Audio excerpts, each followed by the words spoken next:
আসসালামু আলাইকুম viewers, Farhana's cooking চ্যানেলে সবাইকে স্বাগত জানাচ্ছি আরও একবার নতুন আরেকটি রেসিপি দেখার জন্য। আমি আজকে রান্না করব গরুর মাংস দিয়ে বুটের ডাল। সবাই কম বেশি বুটের ডাল এবং গরুর মাংস রান্না করে, কারোর দেখা যাচ্ছে বুটের ডালটা বেশি সেদ্ধ হয়ে যায়, আবার কারোর বুটের ডালটা সেদ্ধ হয় না।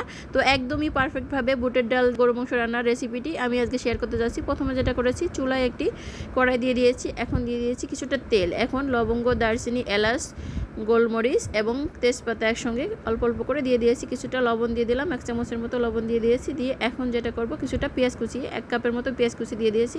কয়েকটি শুকনো মরিচ দিয়ে দিয়েছি, গোটা শুকনো মরিচ দিয়ে এখন একটু নেড়েচেড়ে এখন দিয়ে দিব কাঁচা পাকা কিছু মরিচ দিয়ে একটু লাল লাল করে ভেজে নিব। এই তো প্রায় লাল লাল হয়ে এসেছে। এখন যেটা করব, 2 চামচের মতো দিয়ে দিব রসুন বাটা, 2 চামচ দিব আদা বাটা এবং 1 চামচ দিব জিরা বাটা। এই তো সব মশলা দিয়ে আবারও সুন্দর করে একটু মিশিয়ে নিব, সুন্দর করে কষিয়ে নিব। তো এই পর্যায়ে আমি দিয়ে দেব 3 চামচের মতো লাল মরিচের গুঁড়া। তো মরিচটা বাড়িয়ে কমে দিতে পারেন, তবে আমাদের বাসায় একটু মরিচটা বেশি খাই, আমি সবসময়ের জন্য একটু ঝালটা বেশি দিয়ে থাকি। এই পর্যায়ে আবারও একটু নেড়েচেড়ে এখন দিয়ে দেব 1.5 চামচের মতো হলুদের গুঁড়া। এই তো হলুদের গুঁড়া দিয়ে সুন্দর করে মশলাটা কষিয়ে এ পর্যায়ে আমি দিয়ে দেব 1 কেজি পরিমাণ গরুর মাংস। গরুর মাংসগুলো একটু ছোট করে কেটে নিয়েছি। বুটের ডালের সঙ্গে একটু ছোট ছোট করে গরুর মাংসটা কেটে নিলে বেশি ভালো হয়। তো আপনারা চাইলে বড় করেও কেটে নিতে পারেন, তবে আমি একটু ছোট ছোট করে নিয়েছি, একদমই ছোট না, মিডিয়াম মাংসের সাইজটা রেখেছি। তো এখন মাংসটা একটু সুন্দর করে কষিয়ে নিব, কোনো পানি দিব না। এবার পর্যায়ে মনে হলো তেলটা একটু কম আছে, তো আবারও একটু তেল দিয়ে দিলাম। এই তো তেল দিয়ে আবারও একটু সুন্দর করে নেড়েচেড়ে আমি কিছুক্ষণ ঢাকনা দিয়ে রেখে দিব। এই তো মাঝে মাঝে ঢাকনা উঠিয়ে একটু নেড়ে চেড়ে দিয়েছি। এই পর্যায়ে একদমই মাংস থেকে যে পানিটা বের হয়ে এসেছে, মাংসের পানিটা শুকিয়ে মাংসটা সুন্দরভাবে কষানো হয়ে গিয়েছে। এখন আমি দিয়ে দেব বুটের ডালটা। এই তো বুটের ডাল আমি 1 ঘন্টা আগে ভিজিয়ে রেখেছিলাম, তো আপনারা চাইলে আধা ঘন্টা 1 ঘন্টা আগে ভিজিয়ে রাখবেন। ভিজিয়ে রাখলে যেটা হয়, খুব দ্রুত সেদ্ধ হয়ে যায় বুটের ডালটা সুন্দরভাবে। তো এই পর্যায়ে বুটের ডালটা দিয়ে আবারও সুন্দর করে কিছুক্ষণ একটু মিশিয়ে সুন্দর করে কষিয়ে নিব, মশলার সঙ্গে বুটের ডালটা মিশে যাবে।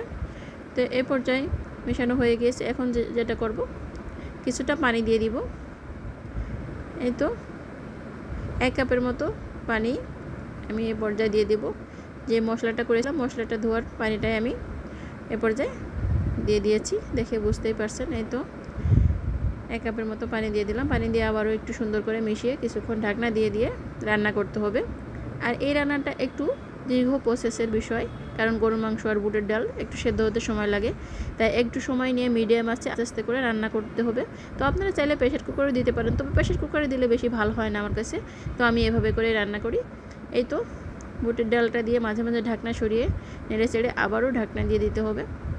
দেখে বুঝতেই পারছেন বুটের ডালটা দিয়ে সুন্দরভাবে কষানো হয়ে গিয়েছে, পানিটাও শুকিয়ে গিয়েছে।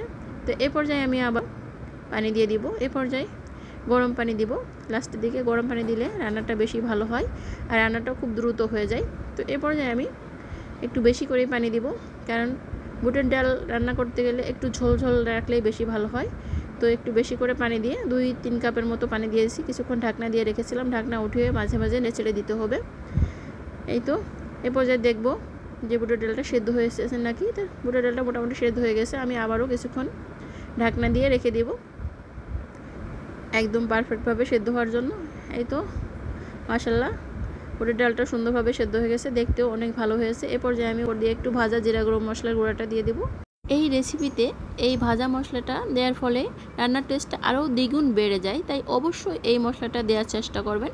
আর যেহেতু কুরবানি ঈদের পরে সবার বাসায় কম বেশি গরুর মাংস আছে, তা খুব সহজেই এই রেসিপিটি ট্রাই করতে পারেন আর সবাইকে নিয়ে একটু সুন্দর সময় উপভোগ করতে পারেন। আর রেসিপিটি যদি ভালো লাগে থাকে, প্লিজ একটু লাইক, কমেন্টস এবং শেয়ার করতে ভুলবেন না। আল্লাহ হাফেজ, সবাইকে অনেক অনেক ধন্যবাদ, ভালো থাকবেন সবাই।